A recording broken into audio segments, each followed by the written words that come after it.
This is Weirdly Enough, your regular podcast for strange stories and amazing facts, delivered straight to your favorite podcast directory and at weirdlyenough.com. Now, here are your hosts, Andy and Len.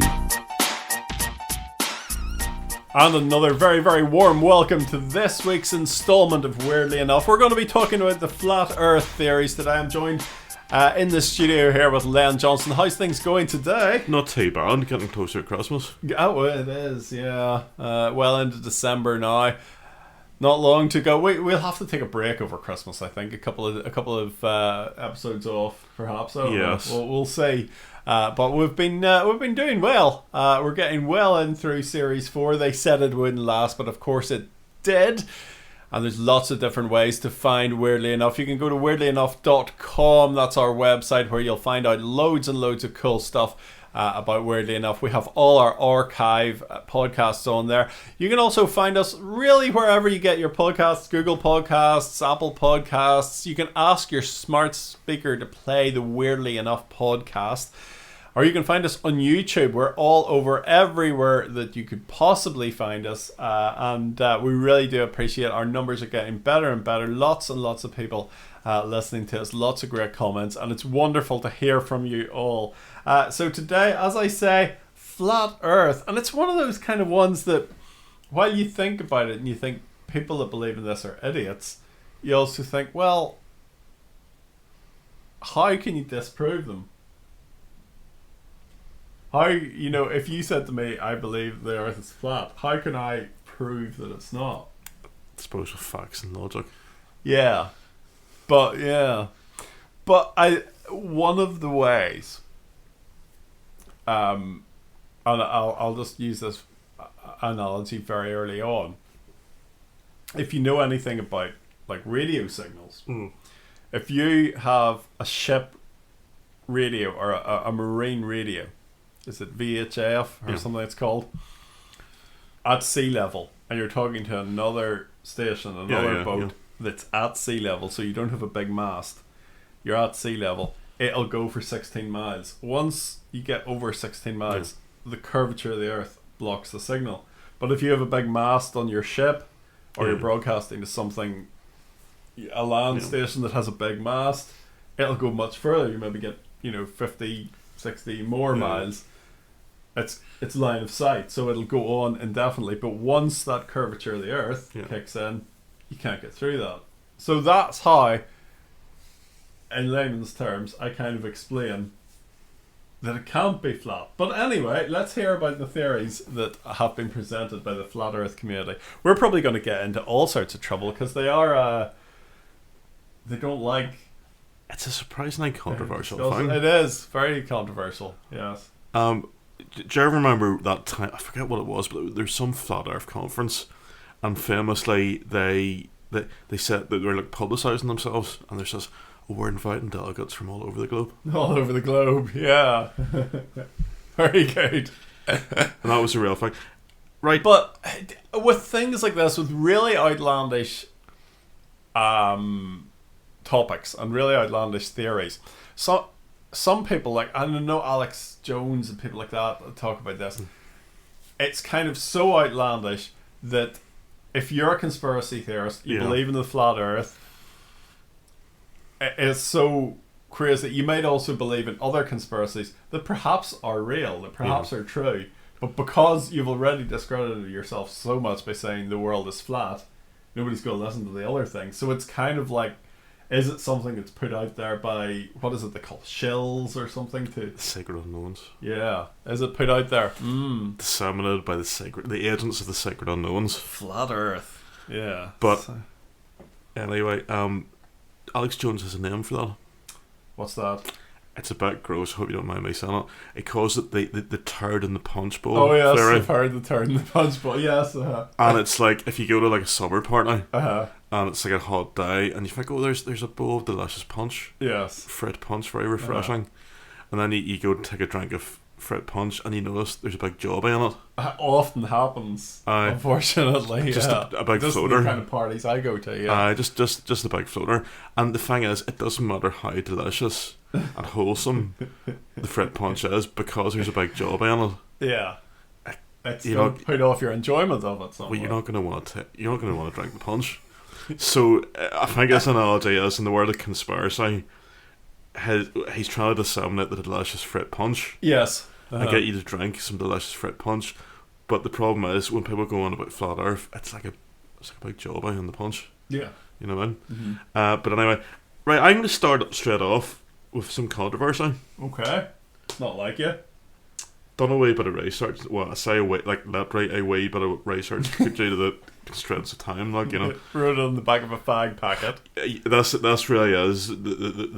We should just rename this the back of a fag packet podcast because a lot of it is like I was literally I was working on ideas yesterday in the pub. Okay. Whilst I was waiting for some people to come down. Uh-huh. So we are talking back of the fag packet. I've often come to meet you in a cafe and you're sitting with your phone out, typing down ideas. Yeah. But then I suppose it depends how you look at it. I mean, that's kind of a good idea to do it. Always be on the move, always be gathering ideas, always be noting stuff down. But anyway, where was I? Yes, controversial bit of information. You see the flat Earth theory? Okay, yeah. It's completely modern. Yes. It's not like some sort of ancient idea. No. Which is something I didn't realise. Well, we're talking the last, 10 years? Yeah. It's a completely modern idea. Over recent years, there's been something of a resurgence of the idea that the Earth is flat, mainly fueled by a lot of online conspiracies, especially on YouTube. Mm-hmm. And nowadays TikTok and all that sort of thing. And this week's Weirdly Enough, we'll be taking a deep dive into the surprisingly modern origins of these bizarre ideas. Contrary to popular belief, the acceptance of the spherical Earth was not proved by Columbus when he sailed to America. That's like popular myth. Right, okay. Just the way it's a popular myth that he discovered America, because there was loads of people from Europe went over there before him. There was that guy from Iceland. If you're in Iceland, there's big statues and things. Larson or... I might be an author, I don't know. I'm thinking Leif Erikson, maybe, yeah, one of those guys, yeah. And then there's a scale of thought that some Welsh nobleman actually sailed over there in medieval times as well. There's a tribe in... there was supposed to be a tribe of Native Americans that spoke Welsh. The Mandans. And the singer Griff Rhys has a whole album about this, which is strange. I don't know if it's real, though. And then some people think that it was like an Irish saint, St. Brendan, sort of during the Dark Ages, kind of paddled his way over in a little cargo, and like converted some of the guys and then came back. But we did have a podcast a while back. Did the Dark Ages actually happen? Didn't we? Yeah, so exactly. Yeah, maybe St. Brendan wasn't there in his cargo after all. But interestingly enough, or weirdly enough, I should say, the ancient Greeks had established that the Earth was not in fact flat. Modern flat Earth belief has its roots in the thinking of an English writer called Samuel Robotham. In the 1840s, he brought out a book called Earth Not a Globe, and this proposed that the Earth is a flat disk with the North Pole at the centre. The Sun and Moon are 3,000 miles above the Earth, and space is just over 3,000 miles above the Earth. Okay. And this period it was a lot of kind of flat Earth proponents come into prominence. There's a guy, 1898, an explorer called Joshua Slocum, was doing a solo circumnavigation of the world. He bumped into some Boer flat earthers in South Africa. Right, yeah. He presented them with a pamphlet which they said would prove that the Earth was flat. The president of the Transvaal Republic, a guy called Paul Kruger, concurred, believing Mr. Slocum's trip to be a logical impossibility. Yeah. I'll not do the accent. Okay. But he says... I think you're allowed to do Boer South African accents. One of the ones you're allowed to do. Right. Because of, Can I attempt it for the crack? Yeah, go for it. You don't mean round the world. It's impossible. You mean in the world. Impossible. I thought that was pretty effective. That's like your woman from Crazy People or Eccentrics or Lunatics. Lunatics, that's the one. Yeah. Right, this is going well so far. In 1956, Samuel Shenton created the International Flat Earth Research Society, running it as organising secretary from his home in Dover. Okay. When the Russians launched the Sputnik satellite, he said, "Would sailing around the Isle of Wight prove that it was spherical? It's just the same for these satellites." I remember asking a flat earther, I knew a flat earther, and I said, what are satellites then? Because you can see them. You can see the International Space Station if you know what time to look and where to look in the sky. You can see it like nearly every night over the winter at certain times. And they are hot air balloons with lights on them that are put there to fool you. I said, that's an awful lot of fucking nonsense, isn't it, to have to go to the effort of doing that? It's the sheer exhausting effort. I mean, was this guy having a laugh, or was he like serious about the whole flat Earth? I think you know him as well. I'll not Right. say the name, but Okay. yeah, I'll tell you after. Yes, Yeah. okay. Now, Shandon aimed to reach children before they believed in the spherical Earth. So he needed to kind of get the minds of the youth before they got poisoned by globalism, or globes. When satellite images showed Earth as a sphere, he remarked, "It's easy to see how a photograph like that could fool the untrained eye." Later, when asked about similar photographs taken by astronauts, he attributed curvature to the use of a wide-angle lens, adding it's the deception of the public and it isn't right. Now, when he died in 1971, a guy called Charles K. Johnson from California inherited his library from his wife and became president of the International Flat Earth Research Society of America, which grew to about nearly 4,000 members. In a 1980 article in Science Digest magazine, he outlined his ideas. The idea of a spinning globe is only a conspiracy of error that Moses, Columbus and FDR all thought. Alright.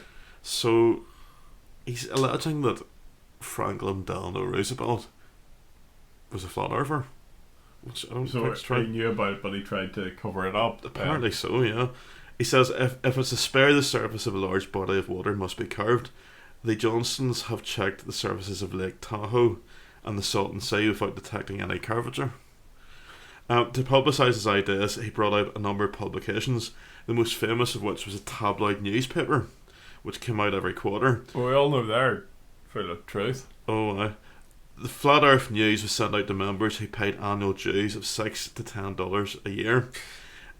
This expanded the theory that humanity lives in a disk, with the North Pole at the centre and the outer edge, encircling the flat Earth is a vast wall of ice, 150 feet high, where Antarctica is. Right. So you go to like what you think is the South Pole, it's just a big wall of ice. Yeah. And you can't get past it. You can't get past it, yeah. Right. A key piece of evidence of this is the symbol of the United Nations. And he argues that this is the sacred unknowns, Okay. hiding the truth in plain sight. Of course, they always do, yeah. In this version of a flat Earth, the Sun and the Moon are only 32 miles in diameter. So he's actually saying the Sun's only like a lot smaller than what it is. The movement went into decline after a fire at his house destroyed all the records and the members. Now we get to the internet age, which is really... Yeah, you can see the United Nations logo there. Yeah. So that's often cited as evidence for it. Flat Earth, okay. In 2004, the society was resurrected in the internet age when a Daniel Shanton created a web-based discussion forum. Right. And it was officially relaunched in October 2009. Yeah. A website was created which curated a collection of flat earth literature and a wiki. A recruitment drive began, and do you know who the first official member was? Hey. 1980s synth pop artist Thomas Dolby, Alright, okay. randomly. And by 2017, 500 people were fully paid up members. Yeah. YouTuber Logan Paul. I hate Logan Paul. No, Is he the boxing guy? He's- or is it Jake Paul? no, I I don't think know. it's Jake Paul. Are Logan they Paul's related? this. God knows. He released a satirical documentary in 2019, Flat Earth to the Edge and Back, and they've established a presence on the socials with a Twitter account at FlatEarth.org. Now, there's an interesting case of Canadian Flat Earth. The Flat Earth Society of Canada was set up in 1970 by a philosopher called Leo Ferrari, Yeah. a writer, Raymond Fraser, and a poet called Alden Nolan, so it's quite an intellectual thing. These guys call themselves planoterrestrialists. Try saying that after a few. Planoterrestrialists, okay, yeah. Planoterrestrialists. And they were quite different from the other flat earth societies. Yeah. Their take was that the problem with the modern age was that folk rely too much on blind faith and reject the evidence of their own senses. Ferrari thought that everything from gender to racial inequality could be blamed on the allegiance to the model of the spherical earth. Right, okay. So all wrongs of society were essentially to be blamed on the global Earth, the spherical Earth. After a period of hiatus in the 1990s, the Flat Earth Society of Canada was restarted as a multimedia art project by Kay Burns, and it was based in the Flat Earth Outpost Cafe in Newfoundland.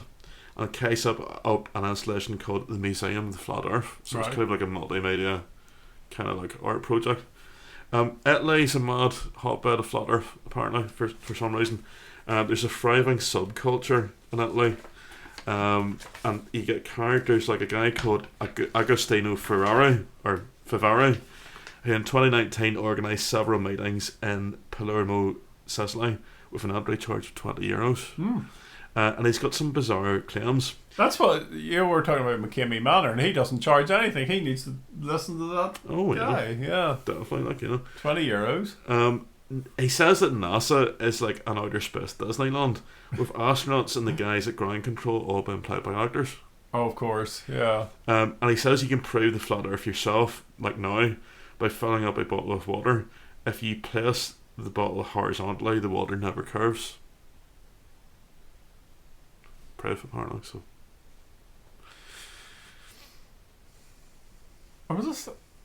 I'm dumbfounded. I just don't understand what he's coming to, but there you go. I say this is the thing, you know, it does, of all the conspiracies, it's the most... if you had a bottle of water that was 2,000 miles long, yeah, you might see a curvature in it. I don't think this guy was good, the old GCSE science, to be honest. Yeah. There's different factions in Flat Earth. There's one that subscribes to faith-based conflict, where atheists are using the science to suppress Christians.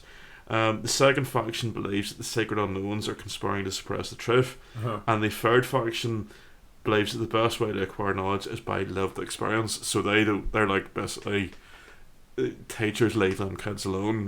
You need to kind of like learn yourself about everything, like, you know. There's a documentary in 2018 called Behind the Curve, and it follows prominent flat earthers including Mark Sargent and Patricia Stair, as well as astrophysicists and psychologists who attempt to explain the growing fad. Dr. Joe Pierre, a professor of psychiatry, blamed the Dunning-Kruger effect, in which people that know very little think of themselves as experts, which is a topic we've often talked about. We're stupid people who think they're smart. Also, misunderstandings of simple observation, pseudo-scientific practices which fail to separate reliable from unreliable conclusions, and a divergence from reality that starts with a belief that conventional information sources and the government are to be trusted. So you start off questioning some things, and it kind of just snowballs. Until you start off questioning, details of history, like the Kennedy assassination or something like that. And that just sits your snowballs into like questioning, all reality, basically. There's a guy, just to finish, because it's quite a big topic, but I'll just have a look. There's a guy called Mike Hughes that came to quite a tragic end. He was a daredevil and a flat earth conspiracy theorist, and he used a home-built crude rocket. Home-built, so he got into the rocket himself, yeah? Built it himself, got into it himself. And he on the 24th of March 2018, he attempted to find out for himself if the Earth was flat. So his rocket was made of scrap metal, and the cost $20,000. And using a mobile home as a custom launch pad, he managed to climb nearly 2,000 feet with Hughes inside, and he ended with a hard landing, but with parachutes successfully deploying. He was not seriously injured and retained his staunch flat Earth beliefs. He claimed that the real evidence would come with larger rockets. Unfortunately, he was killed in February 2020 while he was piloting a flight of a steam-powered rocket. I was going to say, was it COVID, but no. In a further attempt to prove the Earth was flat. The accident was thought to have been caused by an early deployment and separation of the return parachute in the vehicle. The rocket impacted after falling from an altitude of several hundred feet, and he sadly killed instantly. So it came to a bit of a tragic end. Rocket Man. Really, Yeah, the fed of... There you are. There you have it. Flat Earth. Do you believe it? Do you not? Podcast at weirdlyenough.com. Tell us your theories. We'd love to hear. You can also get in touch with us if you find us on social media. Do stay tuned. We've got our Weirdly Enough Weird Shorts coming up in just a few seconds. This is a funny one here. A giant skeletal hand has been found on a Brazilian beach. The couple who found it, Leticia Gomez Santiago and then Veneer Souza, fear that it could be the remains of an alien. It's this big, if you see the photograph of it, it's this big hand. Right. The find was made while the couple took a stroll on a beach in Sao Paulo, and they took photos to show the eerie remains. Local residents surmised the remains might have been a large animal, but one joked it looked like E.T.'s hand, while another said it looked like a mermaid's hand. Right. I think mermaids would have quite small hands. Yeah. Little hands. But a marine biologist had a look at it, and he came to a more logical conclusion, stating that it belonged to a Cretacean, I hope I'm saying that right, an aquatic mammal like a whale or a dolphin. He went on to say it's probably a dolphin because they're commonly found in the area. Yeah. So if you actually look at, I don't know if you go to the Natural History Museum or if you look at skeletons of marine mammals and stuff, they're very similar to us. They have hands, even though they're like flippers, but they have fingers. We evolved from kind of like things like that, didn't we? Well, that's what Charles Darwin would Yeah. say. Yeah, I believe it was all created in 6 days. Exactly. And then on the 7th day they rested. Well, I think God had a massive drinking session on the 7th day, but they don't say that. We're going to hell if we say that. That's the thing, I'm a church-going Christian, and they're very, very opposed to having a little drink. I don't see the problem. Just have a little drink. Nothing wrong. Nothing wrong. Did JC not turn water into wine? He would have turned water into a nice, cool lager if that had been available back then, or an IPA. Enough said.